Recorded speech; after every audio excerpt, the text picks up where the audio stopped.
విశ్లేషించుకుందాం. దీని గురించి విశ్లేషించడానికి మనతో జాయిన్ అవుతున్నారు పెంటపాటి పుల్లారావు గారు, విశ్లేషకులు.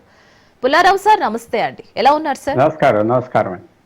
రైట్ సార్, ఇటు ఉక్రెయిన్ అండ్ రష్యాకి యుద్ధానికి ఎండ్ కార్డ్ పడబోతుంది అండ్ ఇరు దేశాల అధినేతలు సమావేశం కాబోతున్నారు. సో ఈ సమావేశం తర్వాత నిజంగానే ఎండ్ కార్డ్ పడబోతుంది అని మనం అనుకోవచ్చు అంటారా? అనుకోవచ్చు, 100% అనుకోవచ్చు. ఎందుకంటే పరిస్థితులు అలాగ వస్తున్నాయి. ఇప్పుడు 15వ తారీఖు పుతిన్ ప్రెసిడెంట్ ట్రంప్ కలిసేది అలాస్కాలో కలుస్తున్నారు. అమెరికా ఆ చివరన రష్యా పక్కన ఉన్న అలాస్కా అని వచ్చింది. అంతా ఆ రోజు తారీఖు అంతా ప్రిపరేషన్స్ అయిపోయింది. ఆ రోజు కూర్చుని పెద్ద నిర్ణయాలు చేసేది లేదు. President Trump, president Putin, Russia ఇవన్నీ ఇప్పటి నుంచి 10 రోజులు బట్టి వాళ్ళు రిప్రజెంటేటివ్స్ మాట్లాడుకుంటున్నారు. దేనికి ఒప్పుకుంటారు, దేనికి ఒప్పుకోరు, యుక్రెయిన్ కొంచెం పోతుంది అని ట్రంప్ కూడా అన్నాడు. సో ఇప్పుడు రష్యాకి ఎలా వచ్చిందంటే డైరెక్ట్గా అమెరికా కనుక ఇంకా పెంచితే బలం జెలెన్స్కీకి, అది చాలా సీరియస్ సిచ్యువేషన్ అయిపోతుంది రష్యాకి. అందువల్ల రష్యా కూడా ఇంక ఇలా మనం ప్రొలాంగ్ చేయలేం, ట్రంప్ చెప్పే మాట వినాలి అని వాళ్ళ లైన్కి వచ్చారు. నిన్న డొనాల్డ్ ట్రంప్ ప్రెసిడెంట్ అమెరికా ఒక కమెంట్ కూడా చేశాడు. రష్యా దారిలోకి వస్తుంది, వాళ్ళు మన రిప్రజెంటేటివ్స్ కలిసి పుతిన్ అందరూ దారిలోకి వస్తుంది. ఎందుకు వస్తుందంటే భారతదేశం మీద ఆయిల్ చమర్ కొనుక్కుంటున్నందుకు రష్యా మీద వాళ్ళ మీద టారిఫ్ వేసాం. అలాగనే చాలా సీరియస్గా వ్యూ చేసుకున్నారు. మన మిత్రులందరినీ వేధిస్తున్నారు అమెరికా, దీని గురించే వేధిస్తున్నారని ఇవన్నీ ఫ్యాక్ట్స్ వచ్చినాయి. ఇప్పుడు చేయకపోతే ఇంకా కష్టపడతారు, నష్టపోతారు కూడా రష్యన్. సో ఒప్పుకుంటారు. పరిస్థితి అలా వచ్చింది డొనాల్డ్ ట్రంప్కి ఆ ప్రెషర్ తీసుకురావటానికి. ఇప్పుడు ఏమేం చేస్తారు చూడాలి. ఎందుకంటే మిగతా యూరోపియన్ దేశాలు కూడా, భారతదేశం ఒకటే కాదు కదా, యూరోపియన్ దేశాలు అందరూ చమురుకుంటున్నారు రష్యా నుంచి, అది కూడా ఆప్ చేస్తానంటున్నాడు. సో రష్యాకి చాలా ఇబ్బందికరమైన ఛాలెంజ్ వచ్చింది. సో ఒప్పుకుంటారు. దీనికంటే ఇంకా 6 నెలలు యుద్ధం చేసి ఇంకా చేసే శక్తి కూడా లేదు రష్యాకి. జనం లేరు, డబ్బులు విశేషంగా ఖర్చు పెట్టారు. సో ఈ టైం వచ్చింది. వాళ్ళ రోజు ఫైరింగ్ ఆఫ్ చేయటం మాత్రం జరుగుతుంది. అంటే సార్ ఇప్పటి వరకు 3 సార్లు చర్చలు జరిపారు, ఫలించలేదు అని కూడా మనకు తెలుస్తుంది. సో ఇప్పుడు డొనాల్డ్ ట్రంప్ ఎంట్రీ తోటి ఈ పరిష్కారం జరుగుతుందా అని కూడా కొంతమంది అంటున్నారు. ఎందుకంటే డొనాల్డ్ ట్రంప్ ఏం చెప్పినా కొంతమంది నమ్మబలికే మాటలు చెప్పాడు, అప్పటికప్పుడు ఏదో మాడుతూ ఉంటాడు, తర్వాత మళ్ళీ వెనక్కి తీసుకుంటూ ఉంటాడు. సో ఆయన ఎంట్రీ వల్ల దీనికి సమస్య పరిష్కారం అవుతుంది అనుకోవచ్చా ఇప్పుడైనా? 100% ఆయన ఎంట్రీ వల్లే. ఎందుకంటే యూరోప్లో ఉన్న దేశాలు ఈ యుద్ధం ఆప్ చేయటం ఇష్టం లేదు. వాళ్ళకి ఇలా రష్యాని రక్తం కక్కిస్తున్నారు కాబట్టి యుక్రెయిన్ వాడి అలా కంటిన్యూ అవ్వాలి, మనం యుక్రెయిన్కి సాయం చేయాలి, ఈ లెవెల్ యుక్రెయిన్ మన తరఫున చేస్తుంది యుద్ధం అని వాళ్ళకి ఇష్టం లేదు పీస్. ఎందుకంటే వాళ్ళు ఓడిపోయినట్లు లెక్క, మళ్ళీ రష్యా ఫ్రీ అయిపోతుంది. కానీ డొనాల్డ్ ట్రంప్ ఏంటంటే ఎప్పటి నుంచో నేను ఆయన పద్ధతి ఏంటంటే యుద్ధాలు లేకుండా చేస్తానని ఏదో అంటున్నాడు. సో అందువల్ల ఆయన కలిసి వచ్చింది. ఆయన దగ్గర చేతిలో డబ్బు ఉన్నది, పవర్ ఉన్నది.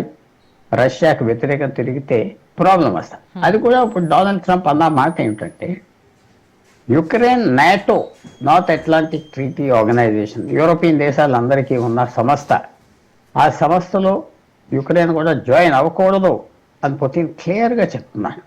అందుకనే ఇప్పుడు నాటో అనే సంస్థ, యూరోపియన్ దేశాలందరూ దానికి మెంబరు. పెద్ద ఆర్టికల్ 5 ఉన్నది, అది core strength నాటోకి.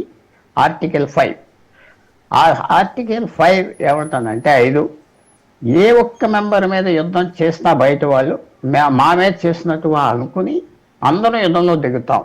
Article 5 NATO. So ఇప్పుడు నాటో జాయిన్ అవ్వకూడదు యుక్రెయిన్ అని మాట కూడా కావాలి, ఇవ్వాలి అని రష్యా అడుగుతున్నారు. అది ఇస్తారు కూడా.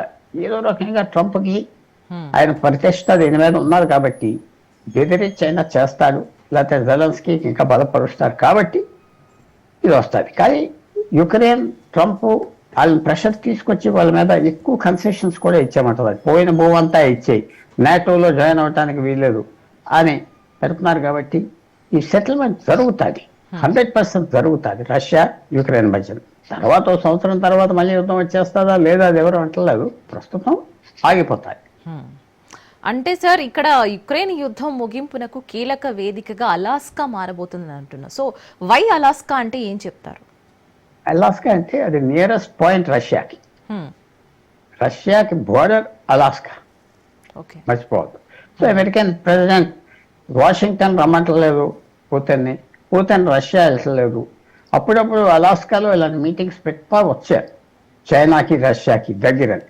మీరు ఒక విషయం కూడా మర్చిపోకూడదు, 1860లో అలాస్కా అంతా రష్యా అమ్మేశారు అమెరికాకి. ఆ రోజుల్లో దాదాపు 150 సంవత్సరాల క్రితం అలాస్కా రష్యన్ టెరిటరీ, భూమి ఎవరుంటారు అక్కడ ఎవరు వెళ్తారు అని అమెరికాకి అమ్మేశారు. సో ఎంత సెంటిమెంట్ కూడా ఉన్నది. అలాస్కాలో కదవటం అది ఇతర దేశానికి వెళ్ళిపోయి కలిసినట్టుగా ఉంటుంది. ప్రెస్టీజ్ ఇద్దరికి పోదు. డొనాల్డ్ ట్రంప్ అక్కడ దగ్గరలో ఉంటానని పెట్టుకున్నారు. సో అలాస్కాలో జరుగుతుంది. అంటే నేను అనుకుంటున్నా 15వ తారీఖు లోపలే ఏదో శాంతి వచ్చేస్తుంది కూడా అనుకున్నా, లేకపోతే ఆ రోజు గ్రాండ్గా అక్కడే అనౌన్స్ చేస్తారు ఆప్ చేయమని. సో మన 15వ తారీఖు అలాస్కాలో జరిగేది యుద్ధం ఆగిపోతుంది, అక్కడే అనౌన్స్ చేస్తారు అని మనం భావించాం. అండ్ ఇది కూడా చివరి ఒప్పందం అని కూడా తెలుస్తుంది మనకి. సో ఈ కీలక సమావేశం సో ఫలించకపోతే దాని దుష్ప్రభావాలు ఏ విధంగా ఉండవచ్చు అంటారు, ఒకవేళ ఫలించకపోతే? అయితే ట్రంప్ ఏంటంటే రష్యాతో ఎక్కువ యుద్ధం వద్దు ముందర నుంచి ఆలోచించుకున్నాడు ఎన్నో కారణాలకి. రష్యా ఒప్పుకోకపోతే జెలెన్స్కీ యుక్రెయిన్కి వాళ్ళు ఇంకా బాంబులు ఇస్తారు, ప్లేన్లు ఇస్తారు, ఇంకా బలం పెంచేస్తారు రష్యాను హెరాస్ చేయమని. సో అది వస్తుంది పెద్ద బయటికి వచ్చే పరిణామం. యుద్ధం ముగించకపోతే ఆగస్టు 15 ఏదో రకంగా ముగించేయాలి, మేము ఇంక ఊరుకోం ట్రంప్ చెప్తున్నారు రష్యా. నేను చాలా గౌరవంగా చూసాం కానీ. సో వాళ్ళు కూడా ట్రంప్ పుతిన్ కూడా అన్నీ ఆలోచించుకుని ఉంటాడు. ఈ టారిఫ్స్ గీరిఫ్స్ అందరి మీద వేయటం, మిత్రులకి ఇబ్బంది పెడతాం. సో తప్పకుండా మనం కంక్లూడ్ అయిపోతాడు ఆగస్టు 15 అలాస్కాలో.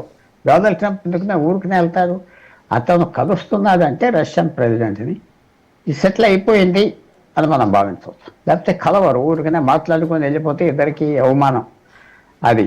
సో తప్పకుండా ఒక సెటిల్మెంట్కి వచ్చారు, అందువల్ల ఆ రోజు అనౌన్స్ చేస్తారు, కలుస్తారు. లేకపోతే కలవరు, ఊరికనే మీటింగ్ పెట్టుకుని సెటిల్మెంట్ లేకపోతే ఇద్దరికి అప్రదిష్ట.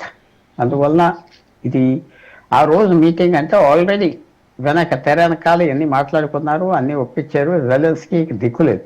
అమెరికా రష్యా ఏం చెప్పింది అందరూ ఒక పాట చెప్తే వినాలి. అమెరికా బలం ఇచ్చే సాయం ఆప్ చేసేస్తాడు ట్రంప్ వెంటనే వినకపోతే. అది స్పష్టత వచ్చేసాడు. ఇవన్నీ ఒక విశేషంగా అన్నీ ఒక మలుపు తిరిగి అన్నీ వస్తున్నాయి. యుద్ధం ఆగుతుంది, 3 సంవత్సరాలు యుద్ధం అని మాత్రం మనం ఆలోచించవచ్చు. గ్యారెంటీగా ఆగుతుంది అని కూడా భావిస్తాం.